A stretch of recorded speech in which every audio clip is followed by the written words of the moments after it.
What's up, guys? Welcome back to Align Academy, where we focus on agent success. And today we're plugged back in with our director of sales, Omar Subhi. And I kind of want to break down projects that he's been working on since he took over the role, which was probably August. Yeah. And we're seeing a lot of traction. We're seeing a lot of movement within the organization. And for any of the team leaders that are out there, when you're looking at your leaderboard, like for me, as a CEO or founder, or chief evangelist, as Chris would like to say, I like to see new names show up week after week. I like to see the agents that joined our organization or recently licensed showing up, and not just the top dogs week in and week out. And I know that you're doing very tactical things with the agents to make sure that that's happening. So, since you've come into this role and we're starting to see, really fun things happen, what are some of your focuses? I mean, the way I think about it from day one is how can we get a brand new agent or experienced agent into production right away, right? So if you reverse engineer it from there, how are we getting you there? The way I look at it is, okay, we have experienced agents, someone like Dan Spitz, Kevin Cassie, Eric Goldfarb, list goes on. You can really drill down on those people and seeing, okay, well, if you're using the systems that we've built the proper way that you want to use it, that we're teaching them to use them, we're going to have visibility on, okay, X person generated this lead in January, mid-January, whatever the date may be.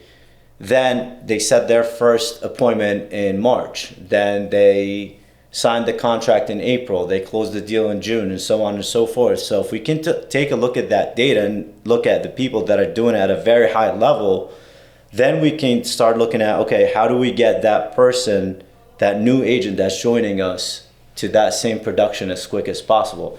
And the process is different from agent to agent. Everyone has different habits and different ideas on how to do this business. But overall, the business is really not that complicated. I was watching a reel from Ryan Serhant this morning, and he was like, I call people till I die or till they die. He got I forget the number, but from one single client that he continued to follow up with that had a ton of brokers, ended up in a divorce or whatever the story was, but ended up getting 3 deals from that person at $20 million each. So that's what we try to coach on the agents with is, okay, your lead originated on X date. What's the quickest way to get that lead to convert? Yeah, no, 100%. And that, I feel like a lot of agents, so if you're an agent that's selling 15, 25, 35 homes per year, a lot of the agents, they don't have the discipline, the technology, the staff behind them as an individual to track the data that we're now tracking as well. So when you take Angela's deal, for instance,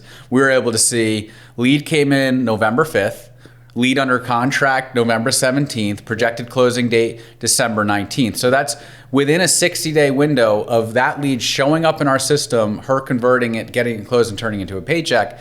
Knowing that data and knowing how quick these leads can transact if they're operating or if they're being operated in the right way is massive for the agent's success. And I think that, like you touched on it with the brand new agent is great, and we can get them churning. They have to want it. There's a high failure rate with the new agents. Yep. It's not a focus of ours, but we make exceptions if we really see that like lightning bolt in their eye. They're doing the work that they're supposed to be doing, then yeah, absolutely. Yeah, and then where we're seeing a huge benefit is taking the agents that, let's say they sold 18 homes in 2021, but then they sold 14 in 2022, and we know that if we audit their business, there's just there's a little bit of a drop off of activity where things got a little more difficult, and they're just not having somebody look over, like we have the scrubber, the nudge tool that's custom built around our CRM, where we can see sphere of influence hasn't been followed up, which is where your 18 deals came from in 2021. You have not called them quarterly for the last 24 months. Step one, here's your script. Call all these people, go love on them, wish them a happy Thanksgiving, connect deeply with them, don't even talk about real estate, and report back to me in the next 2 weeks with what the results were. Yeah. And then we could check their CRM and actually see, okay, you did it. And that's how we start moving this thing and forward. It's as simple as that. Shout out Angela. I know you brought her up before, but Angela is a perfect example of this. I mean, she hit the ground running last month with her activity. I think she was over 200 dials, and we track these things. I think that there's a lot of I would call it a misconcept of people thinking is, okay, you're micromanaging people to try to get them to use a certain CRM.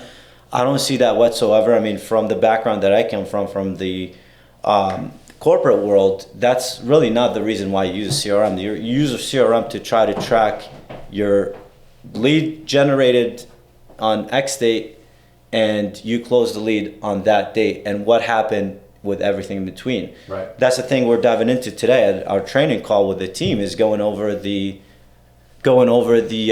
business plans for 2024. And that's, if you really geek out on your business and care for your business enough, you should be tracking all these numbers to understand, okay, I did X amount of volume this year, how can I double it? And if you know your numbers, you're going to be able to reverse engineer that and figure out how you're going to be doubling, tripling, whatever the case may be for next year. So it's pretty simple, and it's a lot of fun to work with when you get to that level. Yeah, I love when we're going through the business planning with an agent that's not a part of our organization yet, and we're talking about what they're going to do in 2024. And I ask, well, where'd your deals come from in 2023? And they're like, I don't know. Yeah. And I'm like, you made $300,000 this year, and you don't know where your business comes from. You're just winging it. Yep. And I love an agent like that, because it's so easy to get super tactical with them and say, like, if we can just increase your business by, let's say 25%, doing super simple things will actually probably create more freedom in your world, because you'll be less needing to be responsive for when that lead comes in. Like, a good buddy of mine golfs a lot because he's a prospecting based agent, and he knows that if he's going to make his phone calls from 8 to 12, that's when he's reaching out to him, and he golfs from 4 to 7 or 4 to 8 in the afternoon, that he can just call that person again the next morning if they called back during that window, because he's proactively making contact. Right. If you're marketing based and you're just wishing for it to come through, you got to be on standby. You got to wait for that, because you need the answer rate. You need to be really tuned into that. And I think that's where people just not knowing, where it's coming from, not really being dialed in, and solving those little problems with proactive outreach. It's like an instant, 25, 35%, 50%. Like, we can increase their business quickly. Those are the people that I love working with, because it goes back full circle to what you were saying before, right? So if you know your data and where your business is coming from, say someone comes in and says, I have no idea where I got my business from, and it did $20 million last year, right? Yeah. If we can backtrack and figure out what your lead sources were and what you're good at converting, that's when you can say you're really good at SOI, or sphere of influence. You can literally pour gasoline on that and blow that up, and just focus strictly on that and get your business from 20 million to 35, and then figure out where the next 5 is coming from. That's when it becomes a lot of fun. Yeah. We have people that are like, oh, I sold 6 homes last year from open houses. And I'm like, well, how many open houses do you do? I don't know. Yeah. We're like, okay, well, what if you did 8 open houses a month? What if you did one every Saturday, Sunday? And what if you door knocked the 50 open house or 50 houses closest to your open house and said, hey, I have this door hanger. We have an open house at 123 Main Street. I have mimosas and bagels from 12 to 1. And part of my marketing plan is that I told the sellers that I would knock on the closest 50 doors to their home, invite you guys over so you can see the home, see what it looks like, because odds are you're going to know somebody that wants to move into your neighborhood. And I just want to make sure that you give me a call if you do know somebody. Yeah. And what happens with that is people will then say, hey, well, I might be interested in selling. What's my home worth? And you start to get into that conversation. Get that meeting. But with that, if you're good at open houses and you've converted some, and you just do that 8 times a month and don't work Monday through Friday, you'll probably sell 50 homes. Yeah, you'll be fine doing that alone. But, that's knowing what you're good at, right? So it's like you said, if someone is good at converting open house leads and you want to host an open house every single weekend, and you were hosting, once a month. Yep. Imagine what that does to your business. But you have to understand where your business is coming from. Yeah. That's the major part, major key. I think one fun thing that you implemented as well that came in place in September is we found that a lot of folks want to be a part of a team. They want to be in a team, but they don't necessarily want the severe accountability either. Yep. And we found that we can alter the split in that world, give them access to us in a group setting, make them a part of the events, allow them to invite their clients to our 5K events or charity events that we're doing throughout the year that are set up and super easy to bring somebody to and show up to your client in a good way. But then they're not leaning on and they still get transaction management and all that stuff, but then they're not leaning on us from a one-on-one component or taking our leads, which is what causes us to give more of an aggressive accountability around it, and then starts to throw off the integrity. So I think that for that too, I mean, touch on that, like that, I don't know, I think it's a great idea where it really gives a good option to an agent that wants to feel like they're a part of something. Yeah, so I mean, the two options is either you buy into the team and we hold you a certain level of accountability. Obviously, if you're getting team leads, we want to make sure that those are getting converted. There's company dollars that's being spent on, there's partnerships that are being formed to get those leads, so you're going to have a certain level of accountability on it. But on the flip side, if you don't want to join a team or be a part of a team and not have that part of accountability involved in your business, then we have another option where you can just join Align Plus, and that's a great option for a lot of people that don't want to do this business full time. I mean, the team, for the most part, we've gotten to the point where everyone that's on the team is a full-time agent. Like, you have to treat this as a business, whether you're on the team or not, to be able to succeed in this industry. So that's who we're going after, is those agents that are willing to take this seriously and do it full-time. Yeah. But the option is available if you can't do that and you're still good at real estate and want to, work somewhat part-time, if you want to call it, we have an option for that as well. Yep. No, totally. And that too is like, it goes into you're touching on the lead sources. I feel like a lot of agents take that for granted and don't understand the amount of work that goes into it, not only from the agents that produce at a very high rate within those sources and feed their families and earn good amounts of income from them, but also from our side and all of the meetings that we have to go through. And I have to pitch these large companies on why we're a good choice for them and why our corporation has the ability and the infrastructure to convert in a way that they need to convert so that their investors and their stock does well and whatnot. And, Zillow Flex is one of the ones that really stands out, and Zillow Sellers is one that we were just awarded one of 5 teams in the state of New Jersey. When Zillow came in, I was never a Zillow guy personally. I think I added it on in 2020 when I knew, because of Kyle Whistle, that Flex was coming to our area. So that's when I met with Brant Levine. I met Zillow corporate up, in the city, and we all went out for drinks and stuff. And I was trying to prepare ourselves to land that account. And I think that's what the agents are really missing, that they don't know how special of an account something like that is. And then you came in before you were even the director of sales and kind of took that over and took it from, like, you were in on a lot of the meetings and have been helping throughout that process. So tell me a little bit about, there's agents that were on Flex, aren't on Flex. What are some of the things that you've been doing with that as we're constantly growing, evolving? We've made mistakes. We had way too much New Brunswick at one point in time. Yeah, I mean, you're always going to get the mix of the good and the bad. But, with an account like that, when you're getting 200 plus leads a month, you want to make sure that those leads are being converted and you're not affecting the higher converters, right? So you're adding more people to the program. We want to make sure everything is balanced. So what I try to do is just get everyone ramped up to get a good feeling for what that accountability is like for that program before you open the faucet for them.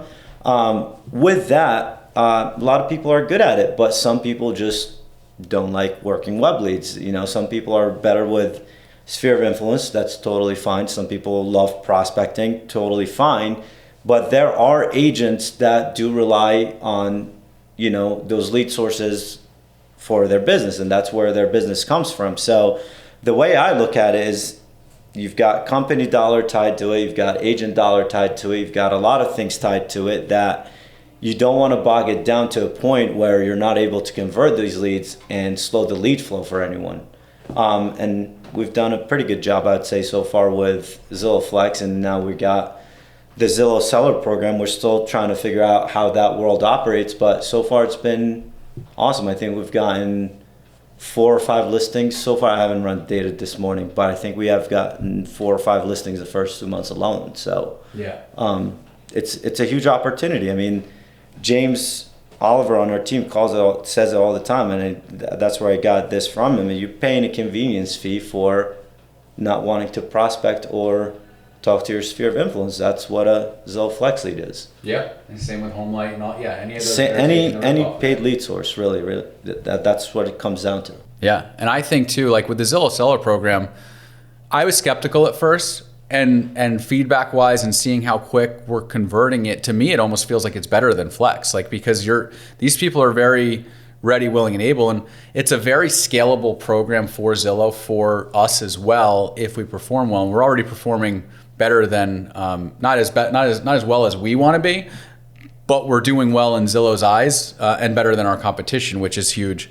So, with that, we know that we're going to need more agents. A lot of our program and a lot of our success is bringing them through Zillow Flex, making sure that they operate well with the way that Zillow wants to see them operating, which is also the way that we want to see you operating across the board with all of our leads, right? Because their KPIs are very strict and simple. Like, it's really not that difficult. If a lead comes in and it's in a new stage and you talk to them, just update it. Move it to talk to customer. Yeah, it's not rocket science. It's simple updates with these leads. And it's funny because I still take some of those leads just to see what's going on in, with client interaction and what these leads are behaving like. So, for example, I had one that I received from Zillow sellers, I think it was like a month and a half or almost 2 months ago. And I followed up with the guy probably, I think yesterday was my ninth phone call on him. And he finally picked up, and I haven't gotten him on the phone yet. He texted me back once and saying I'm not ready. Yep. Had my phone saved and started asking me questions. I was just catching him at a bad time. I called him at 5:05 and he picked up. It was after work hours and it was fine. So I hear this a lot of times. Like, okay, well, Zillow is sending us leads that we can't get a hold of. No, it's not leads that you can't get a hold of. It's leads that you actually need to continue to touch. And it goes back full circle to what I was talking about Ryan Serhant before. It's you got to call them till they die, or till you die, and you're going to get business. It's simple as that. It may not come today, but that doesn't mean it's not coming in the next 3 years. Yeah. I'm always like, did you text him a video of you talking to him? Yeah, simple stuff. Okay, if I text him a video of me talking to him right now, can I take the lead over? Right. Like, you got to really you got to play it all out. And then with that, what I probably... Like, I love Flex, I love sellers, I love working sphere of influence, I love everything that we've been doing, but what really excites me right now is Zillow's new enhanced listing platform, where I feel like I'm stoked about that. Yeah, it's like, if you're looking to sell your home, there's only 5 of us in the state of New Jersey that can even put your home onto this product right now, and they're saying it averages 75% more exposure, even if it's a crappy listing, even if it's been on for quite some time. You are showing up on the front page. You are also, like, go click on a Zillow home, for instance, right now and see where, like, try to get information about it. You're going to land in their Flex program and you're going to be there. Yeah, you're getting emails, you're getting push notifications with your listing that we're putting on the market. And the nice thing is, like, if you list with Omar Subhi, your home shows up at 123 Main Street in Long Valley or Chatham or wherever it may be. They actually have the option to directly connect Omar Subhi again. And Omar knows, since he took your listing, he's walked through the home with you, he knows how to sell your home better than any other realtor out there. Right. So with that, it's really a good opportunity to beat the market, because this isn't public to anybody else until January 10th. Right. So we can make sure that we take advantage of that, get homes listed through the winter months, pop them up, see if we can get enhanced exposure, because everybody can agree Zillow's the #1 real estate marketing platform out there. They won the game, and I find people that fight against them. It's not necessarily the smartest thing to do, because they're a tech beast. And it's like fighting against Instagram and Facebook. Right. Instagram and Facebook of real estate. Yeah. So with that, we've aligned. We're using it as a product to enhance the seller experience, the buyer experience, and help the sellers net more money. And what we have today landing in our lap, I just think it's absolutely huge for sellers that want to see what's going on in the market. And I know that from the exclusivity, even after January 10th, when they roll it out to the general public, an agent still has to sell 25 listings per year to even be allowed onto the program. So it's still a wildly exclusive listing agent only platform that I don't get behind, like, marketing products often. This one, I don't see a way that a seller's not going to net more money being a part of this platform. No, I mean, you're popping up on the top of every page. It's kind of like the way I see it. It's, you go on certain websites or you type in something on Google and your sponsored ones are going to come up first. Yep. This is the same exact thing. You search Nike Tiger Woods golf shoes, Yep. top search is going to come the sponsored one. This is literally exactly what it is. You're searching a home, 4-bedroom in Chatham. This is going to be your first one that pops up. So it's a great opportunity for sellers for sure. And same thing goes for buyers. You know, you're getting, like you said, you're getting the buyers directly to you. You're the expert here, know the home inside and out. I would hope by the time you list it. So it's a no-brainer. Yeah. Awesome. Well, yeah, if people have interest in what that looks like, definitely reach out to Omar. And I just have 2 more questions before we wrap up. You don't seem to be fazed by the NAR lawsuit.